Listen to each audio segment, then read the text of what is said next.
Yung mga mangyan, muli na naman nagbabalik ang mangyan ng patpad dito sa Taiwan. For today's video guys, work vlog na naman tayo. Ikaw gay wala nang maisip na content, puro trabaho na lang pinapakita mo. Abay siyempre, kaya nga work vlogger, di trabaho ang papakita, alang ano. Kaya anyo, sa Miyerkules kami pupunta ng Japan, kami may kabanitaw, kayo isasama ko dun eh. Sana Ay siya, ang mangyan, makakarating ng Japan. Wari ko'y marami rin mga Pilipino dun sa Japan eh. Di ko lang alam kung may mga katulad ko rin mangyan. So yun mga kamangyan, kita-kits tayo sa Japan ha. November 20, kami pupunta riyan. Kami nga pala sasapay ng cruise ship, papuntang Japan. Wari ko'y magandang content yaw at hindi kayo manawa sa panonood. Kaya nga pala, ang aming sasakyan cruise ship, o tingnan niyo. Diba mga mangyan, minsan din ako nangarap na makasakit sa mga ganyan kalalaking barko. Kaya lang hindi natuloy eh, gawa ng hindi ko natapos ang aking kolehiyo. Kaya shoutout na lang sa mga kabas ko dati na nag-aaral ng seaman din sa Pampanga.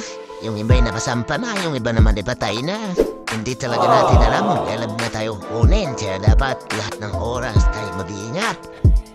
Tulad dito sa trabaho namin, tingnan nyo sa lalaki ng mga bakal na yan.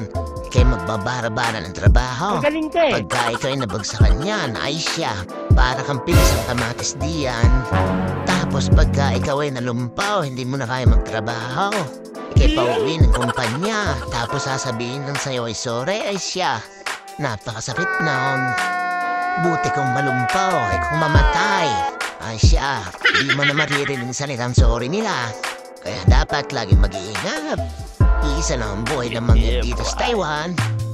Sabi nga ni Idol, sayang ang tato. Puro kasat-sat dyan, tulungan mang yung partner raw nagtatalit, baka ay umiyak. Yan, tulungan mo. Kumuha ka ng talahe. Magtali ka din. Pagka si Bisol, magsipag-sipagan ka. Baka malaki ang ibigay sa'yong bonus. Pagkabagal mo naman magtari partner. Nandyan si Bisol. Bilisan natin. At mapupulaan tayo.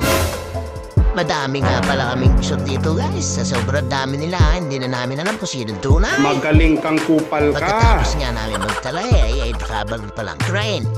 Yayahangat na at babalawan sa planks para kapitan ng tinggas kahit tutubog. Yan, tingnan nyo. Tapos magtatali ulit kami. Paulit-ulit lang naman lang. Yan hanggang sa maubos yung bakal na yan. Aring Bisor sa harap, Lunes na Lunes. Puro taliin ang mga pinapasok. Nagpaparamada pa ng mga maliliit na tatalian eh. Ito na parami. Hindi totoo yan. Mamaya papakita ko sa inyo. Yung mga kinakamada din ang aming tatalian mamaya. Siya, nako, partner tayo mga palaban doon. Wari ko'y magbubukol-bukol na naman ang ating mga pala at kaya pipilipit ng tali. Ano siya? Tigil operasyon. Sira ang crane, ayam ang dalawa. Bubuting-ting sa taas. Ang remote bain yung tinabi.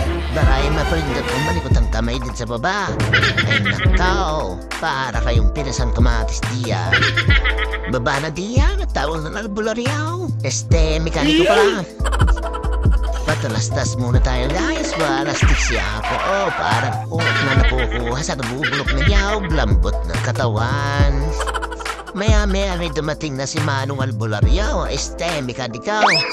Yan, umanaw, yung pagputiin nga, baraya naming gamot kabayo na naman ha. 2,000 years later. Ito nga pala sinasabi ko kanina mga abom yan, pagkadaming tatalian yun now. Magaling ka eh. Nairi ang dama yung kamay, tingnan mo. Kung ating tatalian mamaya, ay siya, sigurado ang talyaw. Maya-maya, meron biglang inantaw at napabili ng kape. At dapat tayo magkape muna. Bago magtali, ay siya. Marami-rami ang ating tatalian mamaya. Katapos niya kagad ni Manong gawin ng tren Manong, bakit mo nang binilisan? Wala pang isang oras ang pahinga eh. At ayan na nga,ag-umpisa na kami magtali ni partner. Hindi ka partner, atin ang talian.